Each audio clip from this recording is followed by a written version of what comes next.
Sa lahat ng sakit sa katawan, mula sa ulo hanggang paa, ang pinaka kinakatakot ko para sa akin, para sa pasyente, ay yung sakit sa leeg. Pag sinabi mo sa akin masakit ang kamay mo, oo, gagamutin natin, pero madali lang yan eh. Kamay lang yan. Diba? Hindi naman delikado. Pag masakit ang paa, paa lang yan. Magagamot natin. Tuhod, medyo mahirap pag tuhod, hindi ka makakalakad.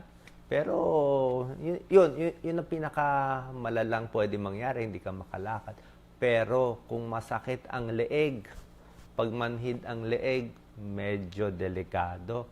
May namamatay sa sakit sa leeg. Bakit?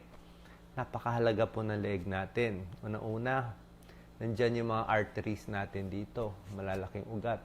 Pag naipit yan, yung mga sinasakal, patay agad, patay sila. Bakit delikado ang leeg? Nakikita niyo ba sa mga palabas, 'di ba? Pag pinapatay yung kalaban, iniikot yung leeg, 'di ba? Pag inikot, crack, patay. 'Di ba?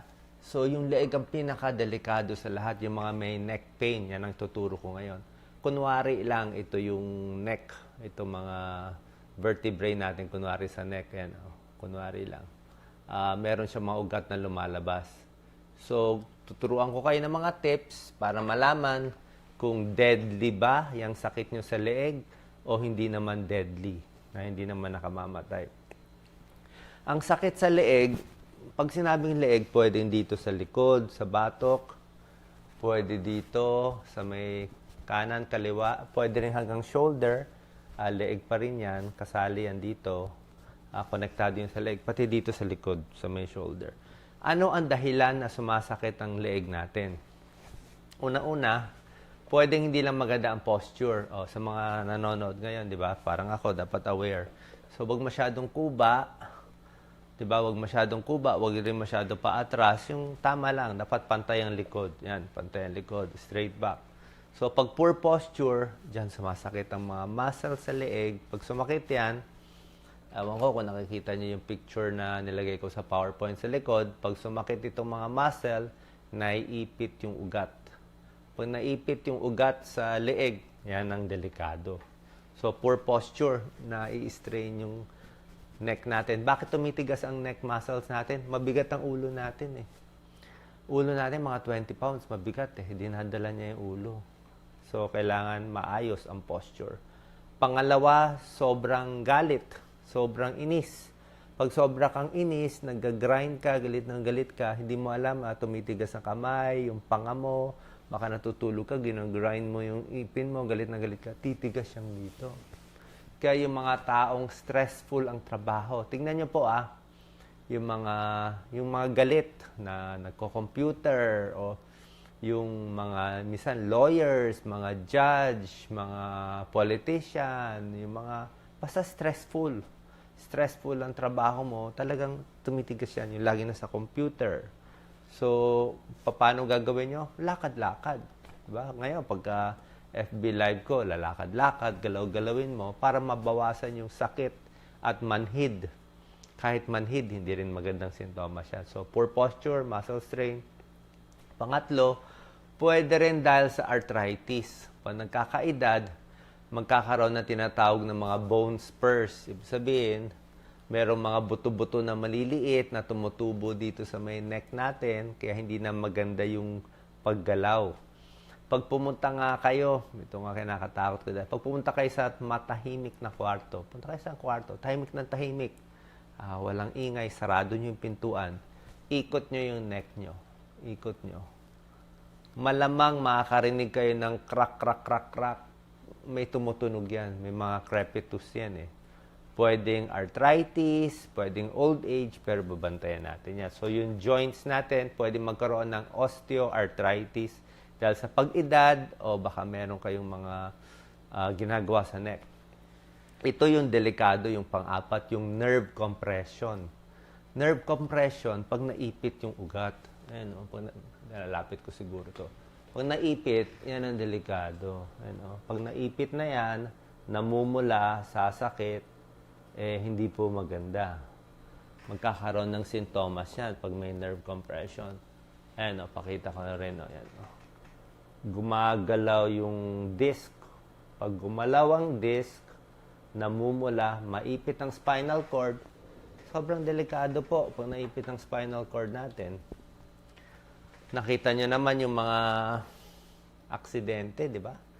Yung mga aksidente, sumasakay ng kabayo, si Christopher Reeve, favorite actor natin sa Superman, yung unang Superman, sumasakay siya ng kabayo, nasipa siya ng kabayo, nahulog siya, nabali yung leeg. Dahil nabali yung leeg niya, naputol ang spinal cord niya. Pag naputol ang brain to the spinal cord, paralyzed ka na habang buhay. Paralisa na ang kamay, paa, hindi makaihi, walang control sa pagdumi. Ganun mangyayari. Kaya delikado ang leg. Kaya yung mga may neck pain, ito, yan ang babantayan natin. So, nerve compression, injury. Yung nasa kotse, nagda-drive, di ba? Minsan, nabangga. Marami yan eh. Marami. Siguro sa Pilipinas, ang dami nang babangga eh. Pag nabangga, whiplash, gaganon yung ulo. Pok. Delikado po yun. Pag nag-whiplash, napupunit. Pag napunit, huwag naman mapunit yung spinal cord. Kasi pag napunit yung spinal cord, tapos ang usapan. Tapos, meron ding mga sakit na talagang nagkukos ng mga arthritis dito. So, yan po sinasabi ko sa inyo. Yan mga dahilan. Tapos, tuturo ko sa inyo yung tips para hindi tayo ma-paralyze. So, ang sakit, pwedeng anywhere, dito sa may leg. Ano yung deadly symptoms? Bibigay ko na yung sintomas na hindi pwede baliwalain, na kahit walang pera, magpapacheck tayo kasi deadly eh. Kung meron na kayo nararamdamang kuryente, kasi pag naipit ang nerve, iba ang pakiramdam ng nerve pain eh. Diba minsan naglalakad kayo, tumama itong siko nyo sa lamesa, sa mga bata, di ba? Tatama yan. Tapos may kuryente, nararamdaman nyo, yan, nandito, banda rito eh. Sa ulnar yan. Pag nabanata, may kuryente, yan ang nerve pain. Pag nerve pain, hindi maganda. Hindi maganda eh. Naipit yung nerve eh. Kailangan mo yung nerve mo. Yung okay na sakit, yung konting manhid-manhid, konting ngalay-ngalay, konting masakit sa ulo, pwede pa yon ha. Baka muscle lang yon. Meron akong mga tips mamaya. Pero yung mga parang may shooting, may kumukuryente dito, papunta pababa, pwede sa kamay, pwede sa likod, baka naiipit ang nerve. Hindi po maganda yan. So, yun ang babantayan natin. Yung mga shooting pain, that's one. Yung manhid, mamanhid na yung kamay. Minsan hanggang katawan, manhid na. Pwedeng connected dito sa neck eh. Ibig sabihin, naiipit na yung mga vertebrae. Delikado yun. Dadalhin din sa ospital. Makita agad ng doctor. Orthopedic surgeon, physical therapist. Yung nagbago yung pag-ihi at pagdumi, walang control. Bihira lang ito mangyari, pero yun yung mga talagang nerve compression. Parang pang-stroke na yun. Ibig sabihin, may napaparalyze na yun. Yun talagang dadalhin mo na. At isa ring tip, ito magandang tip tinuturo ng mga nire-research ko eh. Dapat medyo maluwag ang leeg. Ito experiment natin ha. Iniisip ko yung para sa inyo. Kaya nyo ba idikit? Kaya hindi. Kaya nyo ba idikit yung baba sa dibdib? Try natin ha. Dahan-dahan lang ha. Sa mga may shooting pain na, sa mga may edad na meron ng spondylosis, wag na kayo sumunod, di ba? Pero kung wala naman mga spondylosis, di pa kayo na-diagnose, pwede man-try. Chin to chest, baba sa dibdib. Ako naabot ko. Kung hindi nyo naabot, ibig sabihin, masikip na. Sumisikip yung muscle sa likod. Ano ang gagawin natin kung mga masakit ang leeg? Ang gagawin natin, tapusin ko muna yung mga risk factors. Isa pang risk factors, kulang sa tubig. Yung mga may edad, yung mga tamad uminom ng tubig, alam ko, di ba, lagi ko pinipilit sa inyo, 8 to 10 glasses of water, tubig lang. Meron nga ako napapanood ng mga ibang video meron mga nagba-viral. Actually, hindi siya doctor yung nagba-viral. Pero maganda yung advice niya, uminom lang ng tubig. Tubig, pang UTI, pampalambot ng dumi, Pero tubig din pang arthritis. Bakit? May cartilage to. Pakita ko sa inyo, may cartilage. Ayan, sa gitna. Ito buto. Ito tubig to eh. May tubig yan eh. Pag hindi ka uminom ng tubig, lalambot, mapipisa. Pag napisa, maipit ang nerve. Pag ito maganda butas, no, luwag, di ba? Pag naipit to, wala na. Ayaw naman natin ma-Christopher Reeve, di ba? Ayaw natin ma-paralyze. Maaga siya namatay. So, inumin na tayo ng tubig. 8 to 10 glasses sa may edad. So, dehydration, tapos bone spurs. Pagbubuhat ng mabibigat, iwas din. Pag nagbuhat ng mabigat, na-strain din yung leeg eh, ha?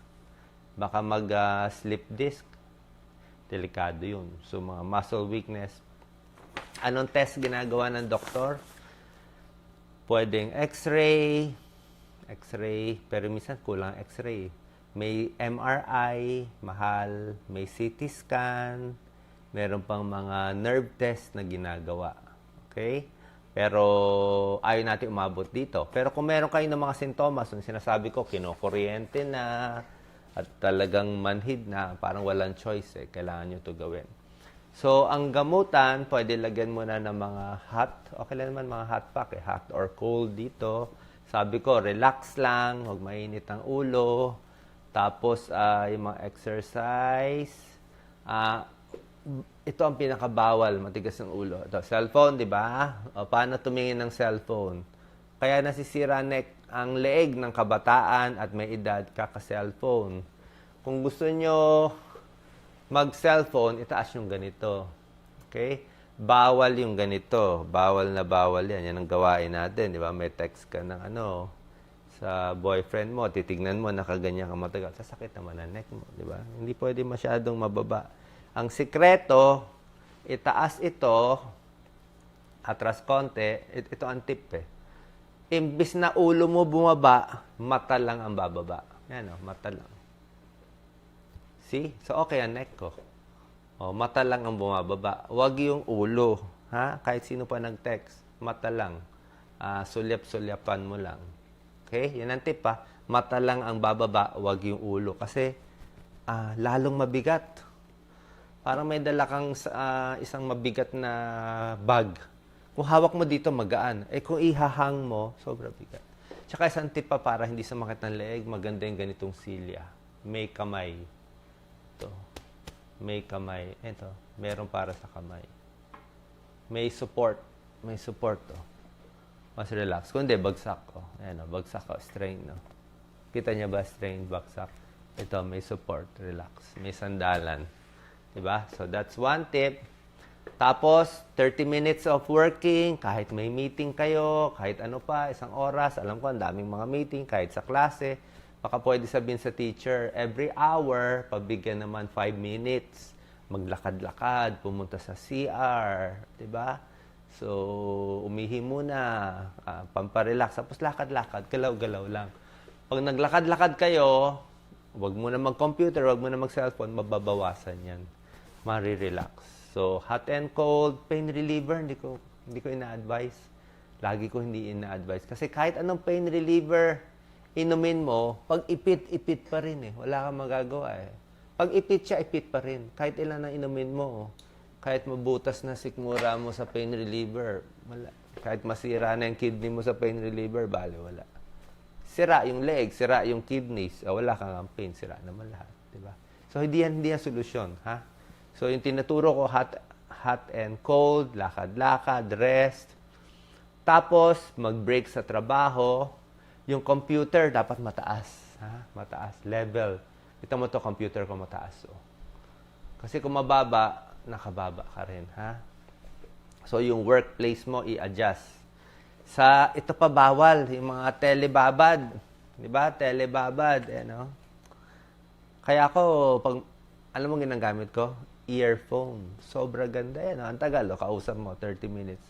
Pagkatapos ng usap, tingnan mo, 20 minutes. Manhid na to, manhid pa ang leeg, wala, titigas. Dito sa kabila, manhid ito, manhid ang leeg. Hindi po maganda. Ha? Mamaya maipit yung leeg natin. Anyway, Ano ba sasabihin ko? Anyway, pag Globe, every 10 minutes, papatayin ka naman eh. Ewan ko ba, pag may kausap ako, pag Globe, laging pinapatay in 10 minutes eh, may limit. So, hindi sumasakit leg ko. Kinakat yung call ko eh. Anyway, biro lang yan. So, ganyan ha. So, sa phone, ingat ha, yung ganon. Mas maganda naka siya, meron kang earphone, di ba? Earphone. Tapos meron kang speaker. Sa telepono, ganun din, di ba? Nag-uusap, inipit. Yung telepono dito, bawal din yan. Isa pa nagkokos, yung pagtulog. Ha? Sobrang common yan, di ba? Kayo, natutulog, nakadapa. Pag nakadapa, hindi maganda eh. Nakadapa. Saan mo lalagay yung ulo mo? Nakadapa ka. Nakaganon ka, nakaganon. Diba? Mas maganda yung, okay yung tihaya, tapos manipis lang yung unan. Manipis lang. Diba? Manipis lang. Tama. Kasi sobra taas ang unan, nakaganon ka rin. Diba? So, kung gusto mo itaas, taas mo yung sa ulo, taas mo rin dito sa likod. Para kang nasa hospital bed. Diba? Ang hospital bed, ganyan, no? Tumataas yung hospital bed lahat eh. Hindi pwede yung unan lang mataas, nakaganon yung ulo mo. Kaya ayusin mo yung tulugan. Kung matutulog kayo na nakaside yung unan, pag nakaside, mas mataas yung unan kasi mas mataas to eh. Para dapat pantay lang tong ulo mo pag nakaside ka. Pwede ka nakaside pero dapat tama-tama, hindi nakaganon. Kundi ma-stiff neck ka rin. Pag nag-stiff neck, titigas to na titigas. Pag tumigas ang muscle dito, ano mangyayari? Ito. Imagine nyo titigas yung muscle dito, tigas yung muscle dito. Pag tumigas ang muscle, hahatakin niya to. Magdidikit to. Ito, didikit dito. Pag nawala na ng space, paralyzed na naman tayo. Okay? Actually, ganun nangyari kay former President GMA. Kay former President na operahan siya. Malamang sa work niya, baka siguro sa work, siguro masipag, very stressful, hindi niya alam tumitigas na yung mga muscles niya. Meron din ako pasyente, ganun din. Yung pasyente ko, galit na galit sa mister niya kasi yung mister niya, babaero. So, babaero yung mister niya, lagi niya nahuhuli, tigas siya ng tigas. Ang tigas ng neck niya, yung neck vertebrae niya, nagdikit-dikit na. Nawala yung spasyo. Nawala yung space, kawawa. Dahil sa tigas ng muscle, sa galit niya, kino-collapse niya yung sarili niyang leeg. So, wag sirain ang sariling leg. So, sa phone, sa pagtulog, at ngayon, tuturo ko sa inyo yung mga exercises. Merong mga nagmamassage na magaling eh. Pero bihirang-bihira kayo makakita ng ganito. Meron tao talaga magaling mag-massage sa neck eh. Pero hindi ko ma-recommend sa inyo kasi unang-una, may danger kung hindi marunong. Ang bawal galawin sa neck, ito, sa harap Pwede nyo kapain yung carotid. Turuan ko na lang kayo. Nakapain nyo na ba carotid? Isang kamay lang Isang kamay lang at dahan-dahan lang Swabe. Dito sa harap. Sabay tayo. Konti lang wag malakas. Tsaka isang kamay lang, bawal dalawa. Dalawa is choking ito. Konti lang. Pulso. Pulso. Naramdaman nyo ba? Tama, di ba? Hawakan nyo. Pumupulso yan. Yan ang pinakamagandang pulso sa buong katawan. Ang pulso dito, ibig sabihin buhay ka, may dugo sa ulo. Kaya kung may pasyente nag-collapse, mga CPR, yung iba pinupulsohan dito, yung iba pinupulsohan sa paa. Ako, hindi ako nagpupulso dito. Cardiologist ako, alam ko yung pinakamahalagang pulso. Isa lang ito. Pag may pulso ka dito, buhay. Pag walang pulso dito, patay. So, ito. So, ito lang ang bawal galawin. Itong pulso dito. Yung carotid dito, tsaka pababa. Huwag nyo papagalaw yan. Kasi pag naipit nyo isa o dalawa, mawawalan ng blood supply, magko-collapse Okay? Pero, ang matigas sa atin, hindi yung sa harap Ang matigas itong sa side to. Buksan ko konti. Show and tell. Ang matigas ito Ito. Tsaka dito ang matigas. Kabilaan yan Tigas yan dito. Kaya dito yung galit ng galit yung galit ng galit pag igaganon mo. Galit ng galit siya Tapos ang matigas dito sa likod. Tapos hanggang batok. So, yun lang ang nire-release sa side, at dito sa likod. Ano pa yung mga bawal? Maganda itong mga... Inaaral ko kasi nararamdaman ko rin. Ang isa pang bawal ay tumingala. Yan ang turo ng mga orthopedic surgeon. Pwedeng pababa, pwedeng pa-right. Turo ko sa inyo. Pag titingin sa right, kasama to, stretching yan stretching. Pag right, 90 degrees lang po. 90. Huwag lalampas. 90. Huwag mo paabutin doon. Ganyan lang. Pag pinaabot mo kasi lampas 90, baka matwist yung vertebral. Bukod sa carotid artery, meron tayong vertebral artery dito sa may likod din Nakatago siya sa gitna Pag tinwist mo masyado, may na-stroke din. Pero pag hindi mo naman gagawin to, titigas naman yung ulo mo. So, tama lang. Tama lang. Ayan, kaliwa. Sabay po tayo, kaliwa. Pwede push. Konti lang, konti lang. Tapos, kanan. Masarap yan. Lagi ko ginagawa yan. Dahan-dahan lang. Sa mga walang sintomas na iipit ang nerves. Tapos, ang bawal nga, sobrang. Tapos, isa pang bawal, yung tingala. Pwedeng tingala konti. Huwag yung tingalang-tingala. Alam ko yung iba, sa yoga, meron tingala. Ang problema kasi pag sobrang tingala, naiipit ang vertebral artery. Delikado yan. May na-stroke yan. May nangyayari. Kaya kung merong magmamassage, dapat sa marunong lang. Hindi ko ma-recommend, pero meron akong makilala mga myotherapist magaling Ito pinaparelease ko. Dito lang, tsaka dito konti. Pero dito sa likod, okay naman Pwede nyo i-massage, pa-massage. Dito sa may batok, pwede yan. Check nyo rin pala blood pressure nyo. Diba? Common sense. Check ang blood pressure. Kadalasan naman, normal ang BP. Pag normal ang BP, masakit dito, muscle pain yun. Kung mataas ang blood